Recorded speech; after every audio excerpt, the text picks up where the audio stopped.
Welcome to Zwida Media. If you're new to this channel, please subscribe. Don't forget to like, comment, and share. Here's a new video for today. Enjoy.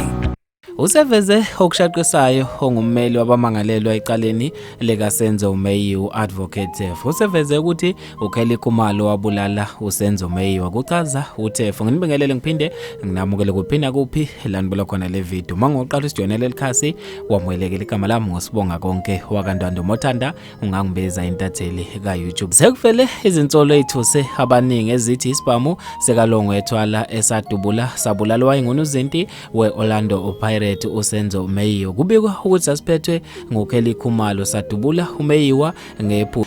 Ummeli uadvocate uveze ukuthi kuzoza ubufakazi ngomuntu owazibonela kwenzeka konke lokho. Abantu ke basale beshaqekile ngazo lezi insolo khona lapha einkundleni zokuxhumana. uMathembi isithe sibalikhulu uthe kwaze kwanzima. Isiqomane sasemabheleni uthe bengamele ayikhulume lento uThefo ubhede kakhulu enfo ukheli khumalo angibona ukuthi ubengavekelwa kangaka. Ulindiwe kaGwabeni uthe kanti nesibhamu sibuye sibolekise kanti ayisiphathele ukusenzani lowo ukhele khumala isibhamu okungasona isakhe. Bathula nya bonke iminyaka emingaka laba babekhona wasethi cha akwazi imbudane impela le. Bafethu ke abantu babe nokuphawula ukahlukahlukene khona lapha einkundleni zokuxhumana. Zofisa mina ukwazi ukuphala kwakho ngalolu daba khona lapha kwi-comment section. Mina njengentathela YouTube sengiphuma kanje ngithi awungibambe evidweni elandelayo.